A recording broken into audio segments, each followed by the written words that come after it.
හොඳයි. මීළඟට ඔබ සියලු දෙනා ඇමතිම වෙනුවෙන් බොහොම ගෞරවයෙන් මේ ආරාධනය අපේ Director and Chief Legal Advisor DV Shankar මහතාට.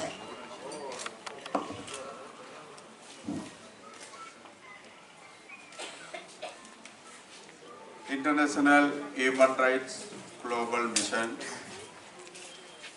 ජාත්‍යන්තර මානව හිමිකම් ගෝලීය මෙහෙයුම පොඩියෙන් කව සභාපතිතුමනි, presidents and directors, coordinators and members,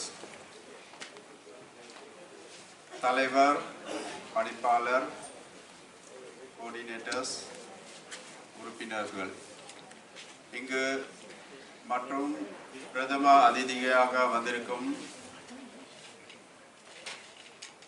உறுப்பினர்கள் மற்றும்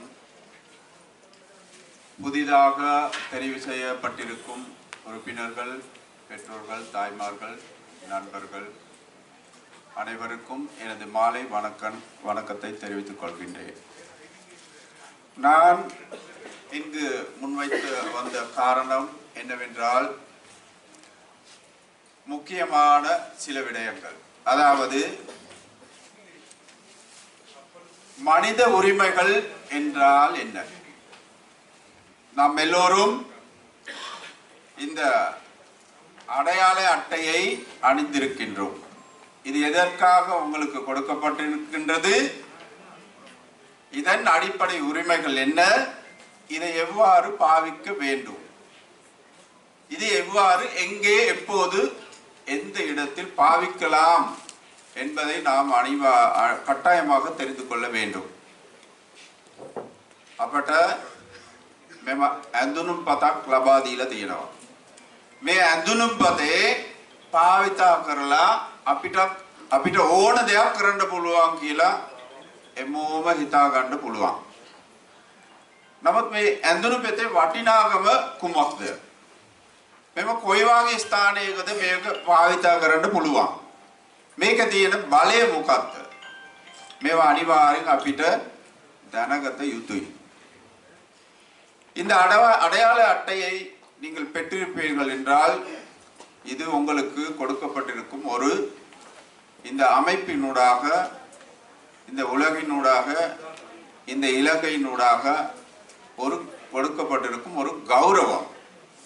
இதை எடுத்து நீங்கள் அணிந்து செல்லும் ஒவ்வொரு இடங்களிலும் நீங்கள் ஒரு மனித உரிமையை பாதுகாக்கக்கூடியவர் என்ற அடிப்படையில் அங்கு அரச உத்தியோகத்தர்கள் உங்களை கௌரவித்து உங்களுடைய தேவைகளை இலகுவாக செய்து கொடுக்கக்கூடிய வாய்ப்புகள் இருக்கின்றன. இதை நீங்கள் தவறாக பயன்படுத்த முடியாது. உதாரணமாக நான் ஒரு உதாரணத்தை கூறுகின்றேன்.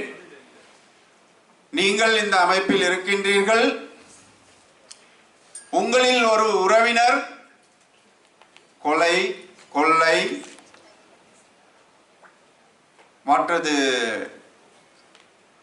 உங்கள் பகுதிகளிலே தெரியும், கஞ்சா விற்கின்றார்கள், ஐஸ் விற்கின்றார்கள், இவ்வாறு பலவிதமான போதைப் பொருட்கள் விற்பனைக்கு உள்ளாகப்படுகின்றன. அதை விற்பனை செய்பவர்கள், அதுக்கு சம்பந்தப்பட்டவர்கள் உங்களுடைய உறவினர்களில் ஒருவராக இருக்கலாம். அப்போது அவர்களை பிடித்த அந்த போலீஸ் உத்தியோகத்தர்களாக இருக்கலாம், ஏழை அரசு உத்தியோகத்தர்களாக இருக்கலாம், அவர்களுடைய அந்த சேவையின் பொழுது இதை எவ்வாறு நீங்கள் பாவிப்பீர்கள்? உதாரணமாக எடுத்துக்கொண்டால், உண்மையிலே ஒருவர் ஐஸ் விற்கிறார், கஞ்சா விற்கிறார், அவர் வீட்டில் வைத்து கொண்டு இருக்கிறார். பிடிக்க போகும் பொழுது அவர் கொண்டு போயிட்டு அவருடைய தோட்டத்திலோ அல்லது மற்றவருடைய தோட்டத்திலோ போட்டு விட்டார்.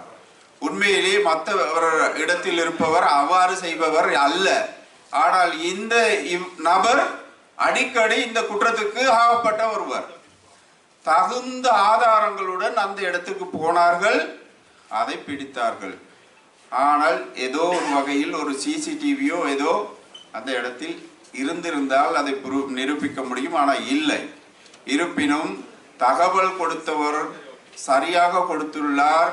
அங்கு போகும்போது அந்த சாமானும் அங்கு அவர் மூலியமாக ஓரளவு வீட்டில் அகப்பட்டது, மேலதிகமானது மற்ற இடத்தில் அகப்பட்டது. ஆனால் அதை பிடிக்க போன போலீஸ் உத்தியோகர்கள் எல்லாத்தையும் செய்துதான் போட்டு கொண்டு போய் போடுவார்கள். அப்பொழுது அவர் சொல்லுவார், நான் கொஞ்சம் தான் வச்சிருந்தேன், அடுத்த தோட்டத்தில் தான் இத்தனை கிலோ இருந்தது, இதுக்கும் எனக்கும் சம்மதம் இல்லை. உண்மையிலேயே அவர் சம்பந்தம், ஆனால் அதற்கு சம்பந்தப்பட்டவர் உங்களுடைய உறவினர். அவர் சொல்வதை கேட்டுக்கொண்டு நீங்கள் போலீஸ் நிலையத்தில் போயிட்டு எவ்வாறு இதை ஒரு முறைப்பாடாக எடுத்துக்கொண்டு அவர்களுடன் நீதி கேட்பீர்கள்?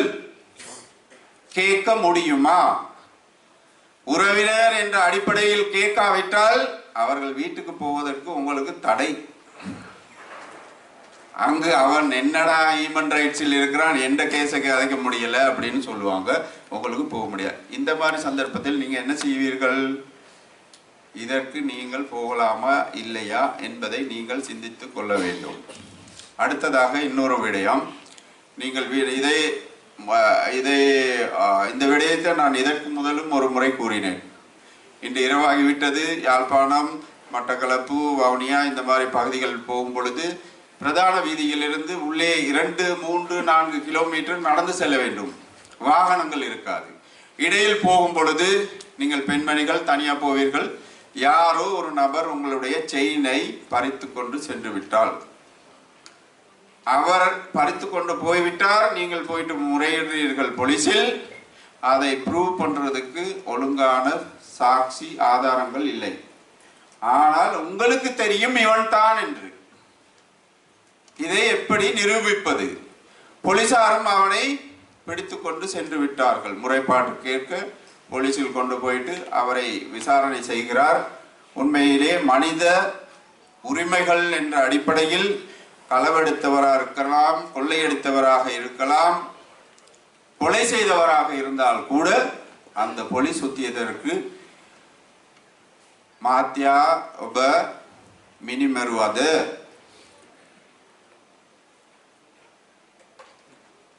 அவ்வாறுதான் கேட்க முடியும். நீங்கள் கொலை செய்தீர்களா? நீங்கள் களவெடுத்தீர்களா? நீங்கள் அவருடைய செயினை பறித்தீர்களா என்று மட்டும்தான் கேட்கலாம். தமுச செயினை கடுவது, தமுச மினிமருவது அங்கு மனித உரிமை மீறப்பட்டுள்ளது. இதை எவ்வாறு கூறுவது? இதற்கு எவ்வாறு நடவடிக்கை எடுப்பது? முடியுமா? சொல்லுங்க, யாராவது முடியுமா? முடியும். உண்மையிலே அவர் சொல்றார், அப்படி கேட்டது தப்பு, முடிவு அவது தவறு என்று. ஆனால் அவர்தான் கொலை செய்தார், அவர்தான் அந்த செயினையும் களவெடுத்து சென்றார். ஆதாரங்கள் ஒன்றும் இல்லை. போலீசாரால் வேறு முறைகளில் அவருடன் ஈடுபாடு செய்ய முடியாது, அவரை மேலதிகமாக விசாரிக்க முடியாது. அவர் சொல்றார், நான் களவெடுக்கவில்லை, அந்த பகுதியில் போகவும் இல்லை என்று. அப்ப அவருடைய வாக்குமூலத்தை மட்டும்தான் எங்களால் எழுதி நீதிமன்றத்துக்கு போடலாம். நீதிமன்றத்தில் ஆதாரங்கள் இல்லை என்றால் கேஸ் அந்த முறைப்பாடு தள்ளுபடியாகிவிடும். ஆனால் இந்த குற்றவாளியிடம் இருந்து தகவல்களை பெறுவதற்கு போலீசார் சில கைவித்தைகளை காட்ட வேண்டிய சூழ்நிலைகள் இருக்கலாம். உண்மையா பொய்யா? ஆனா பாதிக்கப்பட்டவர் சொல்லுவார், எனது செயினை களவெடுத்தது இவன் தான், போலீசார் அதை ஒழுங்கான முறையில் கடைபிடிக்கவில்லை, அவரை அடித்து சரி உதைத்து சரி அவனிடமிருந்து அந்த செயினையோ அந்த கொலை செய்த விடயத்தையோ கண்டுபிடித்திருக்கலாம் என்று கூறுவீர்களா இல்லையா? கூறுவீர்களா இல்லையா? நிச்சயமாக கூறுவீர்கள். இப்போது இந்த மனித உரிமை என்ற அடிப்படையில் எவ்வாறு நாம் செயல்படுவது? அடிக்க முடியாது, அடிச்சுதான் எடுக்க வேண்டும். அவரோடு ஒழுங்கான முறையில் கதைக்க முடியாது, நாம் கதைக்க வேண்டிய முறையில் கதைச்சுத்தான் அந்த விடயத்தை எடுக்க வேண்டும். இவ்வாறு பல சிக்கல்கள் இருக்கின்றன. இதன் போது நாங்கள் சிந்திக்க வேண்டிய விடயம், இவ்வாறான விடயங்களில் சற்று சிந்திச்சு செயல்பட வேண்டும். அவர்களுடைய அந்த தொழிலை, அந்த விடயத்தை செய்வதற்கு, அந்த அவன் குற்றம் செய்தான் என்பதை கண்டுபிடிக்கும் வரை அது சம்பந்தமாக நாம் அதில் தலையிடாமல் இருப்பது நல்லதென்றே நான் கூறுகின்றேன். ஏனென்றால் அவ்வாறு நாம் சென்று இடையூறு விளைத்தால் அவர்கள், அந்த போலீஸ் உத்தியோகத்தர்கள் பயந்து விடுவார்கள். நாம் இனி இதில் தலையிட முடியாது என்றால் நாம் போய் சென்று இதற்காக 10 லட்சம் 20 லட்சம் என்று மற்றவனுக்கு காசு கட்ட வேண்டும் என்ற நிலைமை ஏற்படும். மற்றது இந்த ஸ்ரீலங்காவில் இப்பொழுது நீதிகள், சட்டங்கள் என்ற அடிப்படையில் எல்லோருமே பயந்து செயல்படுகின்ற ஒரு காலகட்டமாக இருக்கின்றது. ஆகவே நீங்கள் அனைவரும் இந்த அடையாள அட்டையை பாவிக்கும் பொழுது சிந்தித்து செயல்பட வேண்டும். அதேபோல் இன்னொரு காரணம் கூட வேண்டும். இதில் முன்னால் இருந்த சில உறுப்பினர்கள் இதை காசுக்கு விற்பனை செய்திருக்கின்றார்கள். இதை அணிபவர்கள் அதற்கான தகுதியுடையவர்களாக இருக்க வேண்டும். தகுதி அற்றவர்களுக்கு இது வழங்க முடியாது. நான் கடந்த இதிலும் கூறினேன், கடந்த சந்தர்ப்பத்திலும் கூறினேன்.